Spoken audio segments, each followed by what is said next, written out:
আমাদের চিকিৎসা কেন্দ্র অলরেডি নাপা সেন্টার নাম হয়ে গেছে।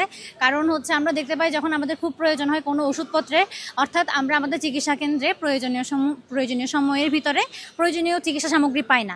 সেই জায়গা থেকে বলতে চাই যে এগুলো সংস্কার হওয়া প্রয়োজন এবং আমাদের যাতে করে চিকিৎসা কেন্দ্রে প্রয়োজনীয় ওষুধপাতির সংকলন হয় এবং নির্দিষ্ট সময়ের ভিতরে আমরা অ্যাম্বুলেন্স পাই, সেটা আদায়ের জন্য আমি কাজ করতে চাই। এবং একটি পিরিয়ড বান্ধব ক্যাম্পাস গঠন আমি কাজ করতে চাই, যেখানে হচ্ছে প্রত্যেকটি একাডেমিক ভবন, ক্যাফেটেরিয়া, লাইব্রেরি এবং হলে হচ্ছে প্যাটের ভ্যান্ডিং মেশিন আর পেইন কিলারের সরবরাহ করা হবে সম্পূর্ণ বিনামূল্যে এবং প্রতিটি হলে একটি করে ফার্মেসি গঠন করা হবে।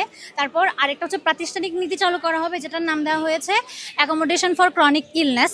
আমরা দেখতে পাই আমাদের অনেক নারী শিক্ষার্থীরা এন্ডোমেট্রিওসিস, এডিনোমায়োসিস, পিসিওএস, তারপর আরও পিটিএসডি, পিএমডিডি ইত্যাদি ক্রনিক ইলনেস বা দীর্ঘমেয়াদী অসুস্থতায় ভোগে। সেই জায়গা থেকে হচ্ছে আমি চাই এই প্রাতিষ্ঠানিক নীতিটা চালু করার মাধ্যমে তাদের অ্যাটেন্ডেন্সের ক্ষেত্রে, প্রেজেন্টেশন সাবমিশনের ক্ষেত্রে অথবা অ্যাসাইনমেন্ট সাবমিশনের ক্ষেত্রে এবং ইয়ার ফাইনাল এবং সেমিস্টার ফাইনালের মতো গুরুত্বপূর্ণ এক্সামগুলোতে তাদের প্রতি আমাদের বিশ্ববিদ্যালয়ের প্রশাসন কঠোর না হয়ে আরও সহজ করে দেয় এবং বিকল্প পদ্ধতি। এটাই হচ্ছে আমাদের চিকিৎসা কেন্দ্রের সমস্যা, যে আমরা যখন ধরেন আমাদের কোনো প্রয়োজনীয় ওষুধ দরকার হচ্ছে, সে জায়গায় আমরা সেটা আমাদের পাই না, আমাদের চিকিৎসা কেন্দ্রে পাই না। আমাদেরকে সেটা হয়তো সিএমসিতে রেফার করে দেওয়া হয়, সিএমসি থেকে বা সিটি থেকে কিনে আনতে হয়, না হয় হচ্ছে 2 নম্বর গেটে, মাঝে মাঝে 2 নম্বর গেটেও পাওয়া যায় না, 2 নম্বর গেট এবং 1 নম্বর গেট ক্রসিংয়ে ওইখান থেকে আমাদের ওষুধগুলো আনতে হয়।